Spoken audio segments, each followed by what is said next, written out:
And there's a lot of talk about climate change, a lot of talk about CO2 emissions. But let me tell you from a global perspective what's actually going on, okay? We are looking at a massive shift in global demographics. The middle class globally is going to increase from about 1.5 billion to close to 5 billion people in the world. And they're all going to have air conditioners, refrigerators, and the world's population is going to grow to close to 9.1 billion. And you know, in the world of business, you know, whether you're in retail or whatever, demographics is destiny, right? You want to put a new store in a town, find out how many people live there, right? Because that'll tell you fundamentally what the business opportunities are. And this is what's going on globally in terms of demographics. And the global issues are much greater than CO2. The issue is resource scarcity. And people are going to need more housing, more water, more cell phones, more food, more schools, and yes, of course, more energy, more cars. And by the way, it's not just a middle class shift, a growth in middle class, but there's actually a huge effort for rural electrification globally. There's something like 1.9 billion people who don't have electricity in their villages and their homes. And it's a big deal. And water, by the way, is a critical issue, far bigger issue than people realize. You know, we're about 2 billion human beings are going to be in water-scarce, water-stressed regions. And I have a sort of a rhetorical question. Does anybody know what the single largest use of water in the United States is? What the single largest sector that uses water? Does anybody know? Electricity generation. So water and electricity generation are intertwined, and it's a critical issue.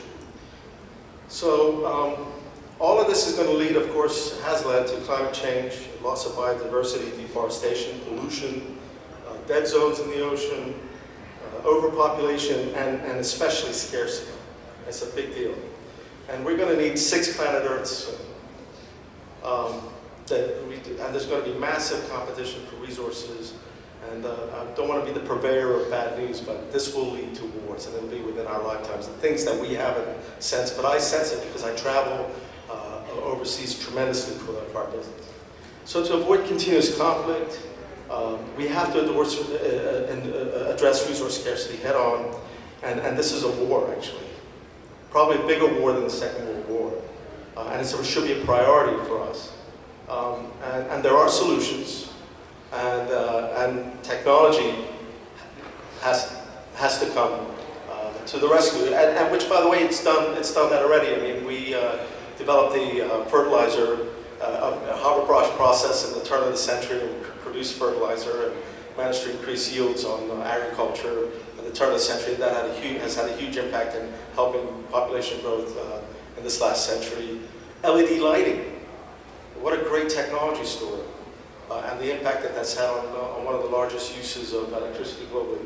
So I think it can be done, and this is where real opportunities for future business exist. It's right here, and it's an opportunity for the U.S. to lead with soft power, and we have a tremendous, a unique, unparalleled technology development infrastructure in this country, an infrastructure that doesn't really exist in other countries in the same way.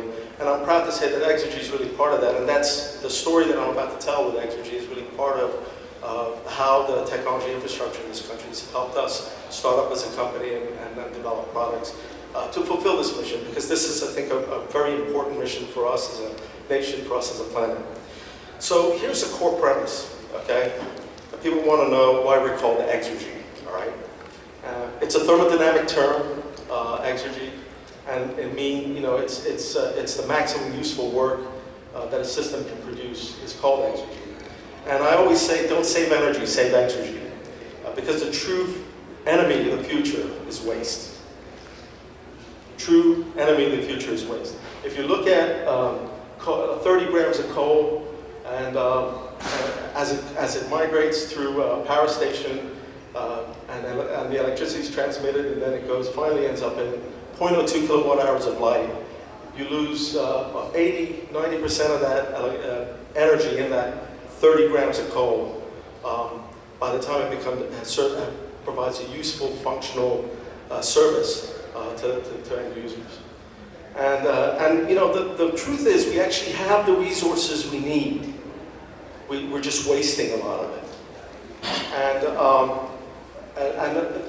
the whole issue is how can we have energy conversion in the most efficient, in the best way possible. And I would submit, and I have submitted, I've told a lot of people that ionic systems are inherently exhibit higher exergy efficiency. If you look at the thermodynamics, you look at things from first principles, ionic systems have inherently better exergy efficiency. And capturing this exergy is like discovering new resources. It's like you've suddenly found a bunch of oil fields, whatever. Efficiency gains are, in effect, resource gains. So, where do you see evidence of this fact? Well, in biology. Almost all biological systems are ionic. And if you look at evolution over 2.4 billion years, slowly, systematically, we've gotten to a point where biological systems seem to offer us some of the best ideas, best concepts for energy, for saving exergy. And that's where we got a lot of inspiration, if you will, for the developments and the products that we pioneered. I just want to say one other thing before I get sort of more into the meat of what exergy does. But if you look at energy use by sector, and also what the DOE calls the energy-water nexus, one of the interesting facts is that as we go forward, the auto sector is probably going to get dwarfed by water and HVAC use for energy on a global scale. In fact, we're going to see almost an exponential growth in HVAC use in the third world. And this is something that maybe people in the United States are not aware of. There's about 75 million internal combustion engines that are produced, but there's 130 million vapor compression units, almost double, used in HVAC. And of course, seawater, getting water from seawater there's a huge scarcity of fresh water, and we're going to migrate in a direction where getting fresh water from seawater is going to be a critical issue. And if you look at where things are going, IC engines are moving towards fuel cells and batteries. Seawater, of course, is moving towards reverse osmosis. There's also technology using ionic systems based on evaporation. And one of the things that we've been working on at Xergy is migrating vapor compression systems to electrochemical ionic systems, which I'll describe briefly in a few seconds.